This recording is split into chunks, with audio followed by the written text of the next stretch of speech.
Assalamualaikum warahmatullahi wabarakatuh. Perkenalkan, nama saya Cilena Fisah dengan NIM 142230157 dari kelas Akuntansi Manajemen EAH. Di sini saya akan menjelaskan jawaban dari soal UTS Akuntansi Manajemen tahun 2025. Nah, soal pertama kita akan bahas mengenai absorption dan variable costing. Di mana yang pertama, yang A, kita akan menghitung unit produk cost. Yang pertama ada menggunakan metode absorption costing dengan rumus sama dengan variable cost per unit ditambah fixed overhead per unit produce. Nah, di mana ini tuh sudah diketahui di soalnya. Yang pertama divisi meja sama dengan 35.000 ditambah 42.000 ditambah 27.000 ditambah 20.000 yang menghasilkan unit produk absorption costingnya sebesar 124.000. Nah, yang kedua yaitu ada divisi kursi.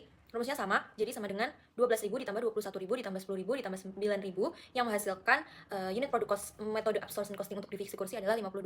Nah, selanjutnya kita akan menghitung unit produk cost menggunakan metode variable costing, di mana variable costing mempunyai rumus tinggal menjumlahkan saja variabel cost per unitnya tanpa fixed overhead per unit produce. Jadi yang pertama yaitu ada divisi meja, kita tinggal tambahkan variabel cost per unitnya yang sudah diketahui di soal sama dengan 35.000 ditambah 42.000 ditambah 27.000 yang menghasilkan 104.000.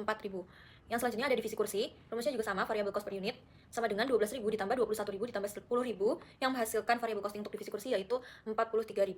Nah, yang selanjutnya kita akan menghitung value of ending inventory, di mana ini rumusnya yaitu unit produk cost dikali ending inventory. Nah, tadi kan kita sudah menghitung unit produk costnya. Nah, sekarang kita menghitung ending inventory untuk masing-masing divisi. Nah, di mana ending inventory itu rumusnya yaitu unit produce dikurangi unit sold. Nah, untuk ending inventory divisi meja sendiri yaitu 112 dikurangi 110 sama dengan 12 unit, dan untuk divisi kursi yaitu 215 dikurangi 188 yaitu 27 unit.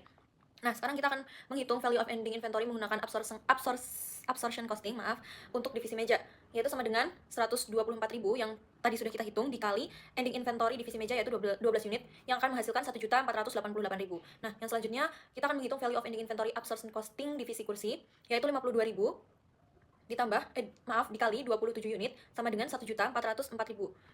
Yang selanjutnya kita akan menghitung value of ending inventory untuk metode variable costing. Nah, yang pertama untuk divisi meja sama dengan 104.000 yang sudah kita ketahuin tadi unit produce cost-nya dikali ending inventory divisi meja yaitu 12 unit yang akan menghasilkan 1.248.000. Yang selanjutnya divisi kursi juga sama rumusnya. Jadi unit produk cost variable costing dikali ending inventory sama dengan 43.000 dikali 27 unit yang akan menghasilkan 1.161.000. Selanjutnya kita di sini akan menghitung operating income. Nah, yang pertama menggunakan metode absorption costing untuk divisi meja. Nah, di sini kita harus menghitung penjualan terlebih dahulu, di mana penjualan untuk divisi meja menggunakan absorption costing yaitu 150.000 dikali unit yang terjual yaitu 100 unit yang menghasilkan 15 juta rupiah yang akan dikurangi dengan harga pokok penjualan. Oke, tadi kita akan menghitung harga pokok penjualan. Nah, ini kan harga pokok penjualan itu rumusnya yaitu unit produk cost dikali unit sold. Nah, karena tadi kita kan sudah menghitung unit produk cost untuk absorption costing, jadi sama dengan perhitungannya itu 124.000 dikali 100 unit yang menghasilkan 12.400.000. Nah, di sini kita akan menghasilkan margin kotor di mana didapat dari penjualan dikurangin HPP yaitu sama dengan 15 juta dikurangi 12.400 yang menghasilkan margin kotor sebesar 2.600.000. Nah, kita akan mengurangi lagi dengan beban penjualan dan administrasi yang sudah diketahui di soal yaitu 650.000. Nah, di sini kita menghasilkan pendapatan operasional sebesar 1.950.000 untuk divisi meja menggunakan metode absorption costing. Nah, selanjutnya kita akan menghitung untuk divisi kursi. Rumusnya sama. Jadi kita pertama menghitung penjualan, di mana penjualan untuk divisi kursi sendiri 65.000 dikali 188 unit yang menghasilkan 12.220.000. Nah, kita juga harus menghitung harga pokok penjualan untuk divisi kursi, di mana rumusnya juga sama seperti tadi. HPP itu adalah unit product cost dikali unit sold. Nah, untuk unit product cost divisi kursi dengan metode absorption costing yaitu 52.000 yang tadi sudah kita hitung. Terus dikali unit sold-nya yaitu 188 yang akan menghasilkan 9.776.000. Nah, di sini kita akan menghasilkan margin kotor dari penjualan dikurangi HPP yaitu sebesar 2.440.000. Nah, kita akan mengurangi juga untuk beban penjualan dan administrasi yang sudah diketahui di soal yaitu 520.000 yang akan menghasilkan pendapatan operasional yaitu 1.924.000. Nah, selanjutnya kita akan menghitung operation income menggunakan variable costing, metode variable costing. Nah, pertama kita akan move ke divisi meja. Nah, pertamanya tetap sama, kita harus menghitung penjualan karena tadi kita sudah hitung untuk divisi meja yaitu 15 juta. Nah, di sini sedikit perbedaan perhitungan. Jadi kalau di variable costing kita lebih sedikit biaya variabel yaitu ada beban pokok penjualan variabel, di mana di sini beban pokok penjualan variabel itu 104 dikali 100 unit yang menghasilkan 10.400.000 dan itu akan menghasilkan margin kontribusi dari penjualan dikurangin beban pokok penjualan variabel yaitu margin kontribusinya 4.600.000. Nah, di sini juga akan dikurangin dengan biaya overhead tetap dan penjualan tetap dan administrasi, di mana biaya overhead tetapnya itu 20.000 dikali 112 itu dari unit produce yang menghasilkan 2.240.000 akan kita tambahkan untuk menjadi pengurang di margin kontribusi dengan penjualan tetap dan administrasi sebesar 650.000. Jadi tadi 2.240.000 ditambah 650.000 menghasilkan biaya tetapnya itu 2.890. Jadi 2.800 jadi margin kontribusi 4.600 dikurangin biaya overhead tetap, penjualan tetap akan menghasilkan pendapatan operasional yaitu sebesar 1.710. Nah, kita move untuk operation income metode variable costing untuk divisi kursi. Nah, metodenya sama kayak tadi. Yang pertama yaitu kita harus menghitung penjualan, di mana penjualannya tadi sudah kita hitung ada 12.220.000. Nah, di sini kita juga harus menghitung beban pokok penjualan variabel yang akan menjadi pengurang untuk penjualan. Nah, beban pokok penjualan tadi ada 43.000 dikali 188 yang akan menghasilkan 8.084.000. Nah, di sini kita akan menghasilkan margin kontribusi sebesar 4.136.000. Nah, kita kurangi lagi dengan biaya overhead tetap dan juga penjualan tetap dan administrasi, di mana biaya overhead tetapnya ada 9.000 dikali unit produksinya sebanyak 215.000 yang akan menghasilkan biaya overhead tetapnya sebesar 1.935.000. Nah, untuk penjualan tetap dan administrasinya sudah diketahui yaitu 520.000. Nah, di sini jadi bahan pengurang untuk margin kontribusi adalah dengan ada total 2.455.000. Nah, itu akan menghasilkan pendapatan operasional itu dari margin kontribusi dikurangin yang 2 juta tadi. Jadi 4.136.000 dikurangi 2.455.000 yang akan menghasilkan pendapatan operasional sebesar 1.681.000. Nah, perbedaan laba itu bisa terjadi karena adanya perbedaan perlakuan terhadap biaya tetap overhead ataupun fixed overhead. Nah, di mana di absorption costing, fixed overhead itu dibebankan ke unit produk atau masuk ke unit product cost. Sehingga sebagian fixed cost itu disimpan dalam persediaan akhir atau ending inventory dan belum diakui sebagai biaya selama unit itu belum dijual. Nah, sedangkan di variable costing ini, fixed overhead itu tidak dimasukkan ke dalam unit produk atau seluruh fixed overhead itu langsung dibebankan ke biaya periode atau period cost di periode saat terjadi tanpa memperhatikan jumlah unit yang dijual ataupun disimpan. Nah, selanjutnya divisi mana sih yang paling menguntungkan berdasarkan masing-masing periode? Nah, melalui perhitungan yang sudah kita lakukan tadi berdasarkan metode absorption costing dan variable costing, divisi meja tuh paling menguntungkan, di mana di absorption costing divisi meja itu menghasilkan sebanyak 1.950.000 dan divisi kursi yaitu lebih kecil yaitu 1.924.000. Nah, untuk variable costing divisi meja menghasilkan 1.710.000 dan divisi kursi menghasilkan sebesar 1.681.000. Kesimpulannya, berdasarkan berdasarkan metode absorption costing maupun variable costing, divisi meja itu divisi yang paling menguntungkan meskipun selisihnya tuh sangat kecil dibandingkan divisi kursi. Oke, selanjutnya kita akan bahas soal nomor 2 mengenai investment center, di mana kita akan menghitung average operating asset dengan rumus yaitu beginning NBV of asset ditambah ending NBV asset dibagi 2 untuk masing-masing divisi. Nah, pertama divisi meja. Jadi tadi tuh beginning NBV of asset dan ending NBV asset itu udah tertera di soal ya. Jadi kita tinggal menghitung saja, sama dengan 21.300 ditambah 23.500 dibagi 2 yang akan menghasilkan average operating asset untuk divisi meja sebesar 22.400.000. Selanjutnya untuk divisi kursi, itu rumusnya sama, yaitu sama dengan 17.200.000 ditambah 19 juta dibagi 2 yang akan menghasilkan average operation asset divisi kursi sebesar 18.100.000. Selanjutnya kita akan menghitung margin dengan rumus operating incomes dibagi sales. Nah, kita menggunakan operating income dengan metode absorption costing yang sudah kita hitung di soal nomor 1. Nah, kita akan menghitung margin di divisi meja yaitu sama dengan 1.950.000 dibagi total sales 15 juta yang akan menghasilkan 0,13 atau 13%. Nah, selanjutnya untuk divisi kursi yaitu sama dengan 1.924.000 dibagi 12.220.000 yang akan menghasilkan 0,16 atau 16%. Nah, selanjutnya kita akan menghitung turnover. Ya, turnover itu mempunyai rumus sales dibagi average operating asset, di mana untuk divisi meja sama dengan 15 juta dibagi 22.400 yang akan menghasilkan 0,67. Nah, yang selanjutnya untuk divisi kursi yaitu sama dengan 12.220 dibagi 18.100 yang akan menghasilkan 0,68.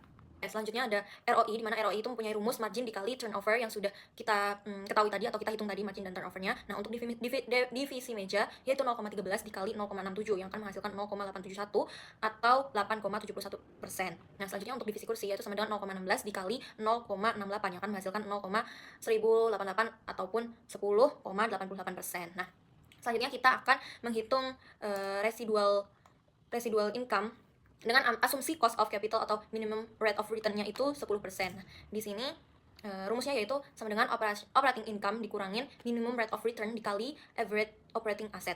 Nah, tadi kan minimum rate of return-nya kan 10%. Nah, 10% itu sama dengan 0,1. Jadi, pertama residual income untuk divisi meja sama dengan 1.950.000 ini juga operating income-nya menggunakan yang absorption costing tadi. Dikurangin 0,1 dikali 22.400 yang akan menghasilkan sama dengan 1.950.000 dikurangin 2.240.000 yang akan menghasilkan minus 290.000.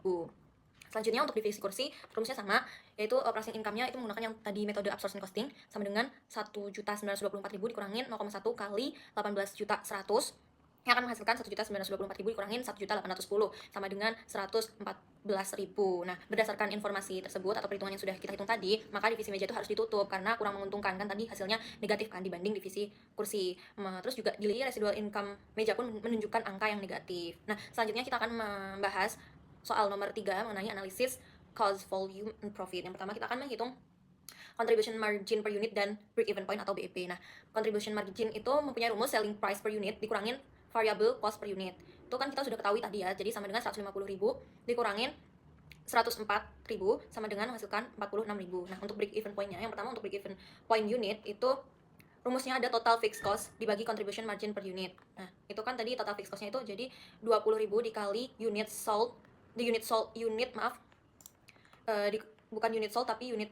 Jadi untuk break even point itu yang pertama untuk BEP unit itu mempunyai rumus total fixed cost dibagi contribution margin per unit. Nah, total fixed cost-nya itu 20.000, di mana 20.000 ini kan tadi fixed overhead per unit produce dikali unit produce. Jadi 20.000 dikali 112 terus ditambah 650.000 dibagi 46.000. Jadi sama dengan 2.890.000 dibagi 46.000. Itu akan menghasilkan 62,82 unit yang akan dibulatkan ke atas, yaitu 63 unit untuk BEP unitnya. Nah, kalau misalkan BEP rupiahnya itu punya rumus BEP unit dikali selling price per unit, yaitu 63 tadi dikali selling price per unitnya itu 150.000 yang akan menghasilkan 9.450. Nah, untuk soal yang selanjutnya, itu jika perusahaan menargetkan laba sebelum pajak sebesar 10 juta rupiah untuk divisi meja, berapa unit yang harus dijual untuk mencapai itu. Nah, kita menggunakan rumus pendapatan operasional, di mana rumusnya adalah harga dikali jumlah unit terjual dikurangin biaya variabel per unit dikali jumlah unit terjual dikurangin total biaya tetap. Nah, tadi kan kita mau total laba sebelum pajaknya kan 10 juta. Jadi pendapatan operasional 10 juta sama dengan 150.000 dikali unit yang akan kita ketahui, yang akan kita cari, dikurangi 104 dikali unit dikurangi 2.890.000.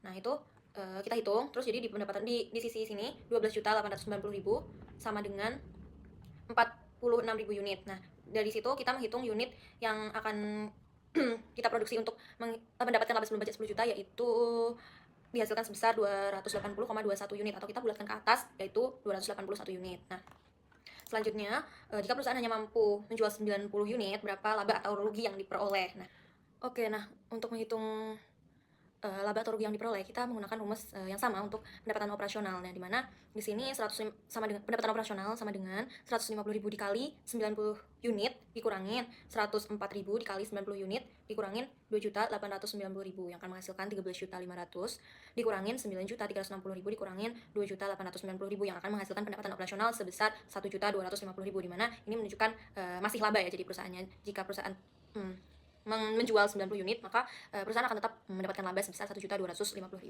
Nah, untuk soal yang selanjutnya itu soal nomor 4 mengenai keputusan taktis, di mana PT Veteran ini mendapatkan dua tawaran. Tawaran pertama adalah pesanan 400 unit kursi dengan harga 57.000 yang akan menimbulkan biaya tambahan sebesar 1 juta untuk membayar lembur karena kapasitas produksi yang kurang. Nah, untuk yang tawaran kedua adalah pesanan 300 unit kursi di harga 54.000. Nah, tapi ini tuh tidak ada biaya lembur tambahan karena masih dalam kapasitas produksi normal. Nah, untuk perhitungannya tawaran pertama itu kita akan menghitung revenue dari pendapatan pertama, yaitu 400 unit dikali harganya 57.000 yang akan menghasilkan 22.800.000. Nah, terus kita akan hitung juga untuk variable cost-nya, yaitu variable cost-nya itu 400 unit dikali 43.000 yang akan menghasilkan 17.200.000. Nah, karena tadi kan ada biaya tambahan juga, jadi ini tuh ada fixed cost tambahan sebesar 1 juta, di mana pengurangnya jadi 17.200 ditambah 1 juta, yaitu 18.200. Nah, jadi untuk menghitung labanya, jadi kita akan mengurangi revenue dengan variable cost dan fixed cost tambahan, yaitu 22.800 dikurangi 18.200 yang akan menghasilkan laba sebesar 4.600. Nah, untuk tawaran kedua perhitungannya sama, kita akan menghitung revenue terlebih dahulu, yaitu 300 dikali 54.000 yang akan menghasilkan 16.200. Nah, di sini langsung aja dikurangin variable cost karena tidak ada biaya tambahan, jadi variable cost-nya itu 300 dikali 43.000 yang akan menghasilkan 12.900. Nah, untuk menghitung labanya, jadi revenue dikurangi variable cost, jadi 16.200 dikurangi 12.900 yang akan menghasilkan laba sebesar 3.300. Nah, kesimpulannya kedua tawaran ini tuh sama-sama menguntungkan karena sama-sama laba ya. Nah, tapi karena tawaran satu tadi itu tuh menghasilkan laba yang lebih besar meskipun ada tambahan, jadi tawaran yang satu itu yang lebih menguntungkan untuk diambil oleh perusahaan. Jadi sekian untuk presentasi jawaban soal terkait UTS, kurang lebihnya mohon maaf dan terima kasih.